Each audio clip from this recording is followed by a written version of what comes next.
Italy has borne the brunt of Europe's migration crisis. 200,000 people have landed on the nation's shores after making the perilous crossing from North Africa. Now, a new right-wing government wants to stop the human tide. It has banned nonprofit search and rescue ships from its ports and would like to stop European naval ships from landing refugees on its shores. But organizations are fighting back, accusing the Italians of a cold-blooded policy of allowing people to drown at sea. From Palermo in Sicily, special correspondent Malcolm Brabant reports.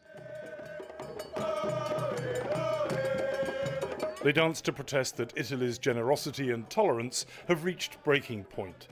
Economic migrants like Lamin Sawa from Gambia are angry that the gateways which allowed them to step foot in Europe are being closed to others following behind. The Ministry of Interior of Italy at the moment decided that no boat is going to enter, and that is not fair. Like, they are alive, they are people. They are people who suffered in their country and trying to come out, like, because of their own human resistance.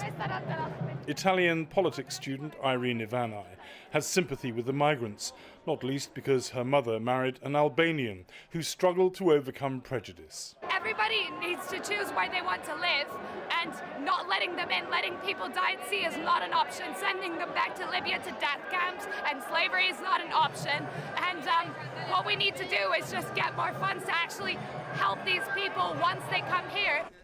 Their venom is being directed against this man, Interior Minister Matteo Salvini.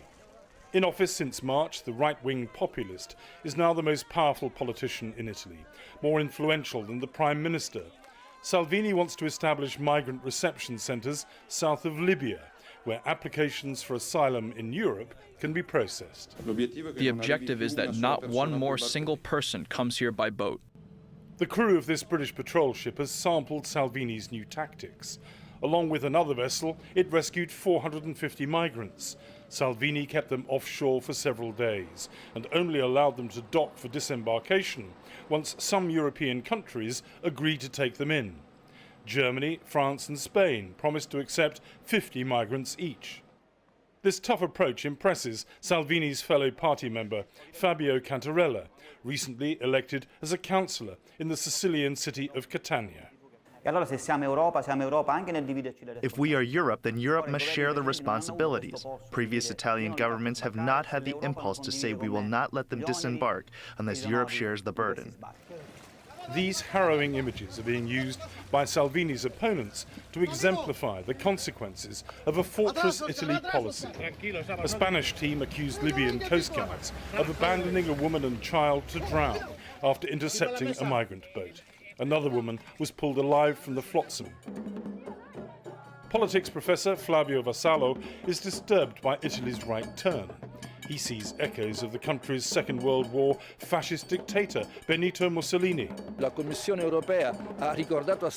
The European Commission reminded Salvini that people can't be returned to Libya because it's not a safe country. Mussolini used to say, "I don't care," and Salvini is doing the same. Basically, he's disregarding international law, which governs rescues at sea, as well as the Geneva Convention and European Convention on Human Rights. Anche questo paragone è vergognoso. This comparison to Mussolini is shameful. Salvini doesn't do harm to others. Salvini is saying something that is very honest and full of common sense. He's saying we cannot welcome everyone.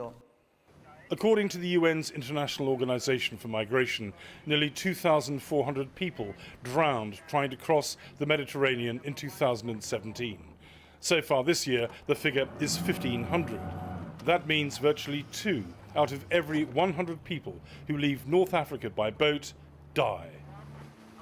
Those figures reinforce the determination of organizations running ships like the Aquarius to continue search and rescue missions.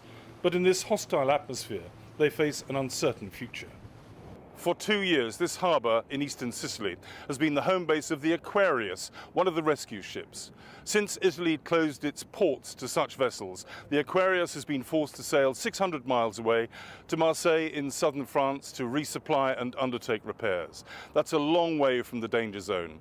A spokesperson for Doctors Without Borders who's on board has sent us a statement protesting about the criminalisation and obstruction of organisations involved in search and rescue. In the past month, 600 people have died trying to cross the Mediterranean. Doctors Without Borders says that there has been a cold-blooded decision to allow them to drown at sea. Claudia Lodesani heads the Italian chapter of Doctors Without Borders. She's been at town hall meetings trying to urge people to reject the government's policies.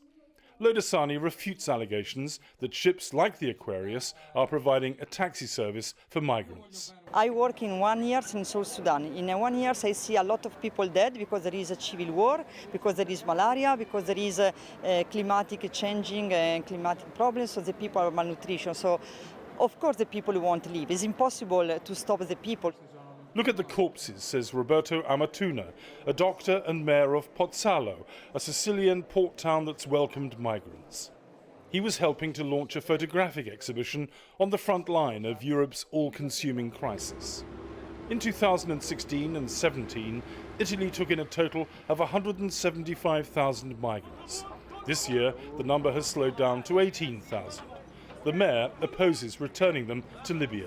I think that in Italy at the moment there is not a good political climate. There is a wave of intolerance towards minorities and especially towards immigrants, which in my opinion is worrying. We need to temper the minds. We cannot say that immigrants are all delinquents and murderers. I beg the Pope with the God who crazy. Save the help us. We want to go. We need our freedom. We want to go.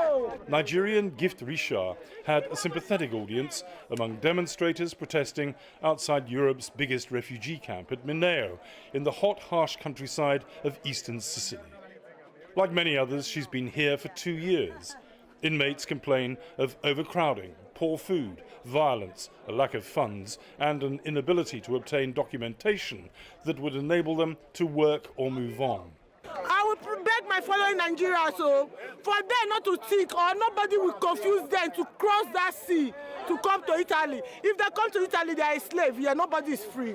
A surge in support for the right wing and their policies can be found at this bargain basement market, where impoverished Sicilians feel they are in competition with immigrants.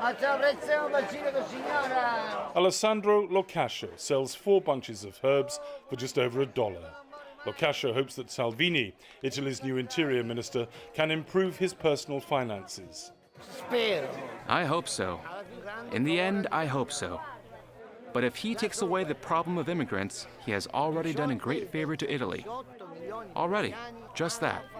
18 million Italians are going hungry. Do we have to allow immigrants in?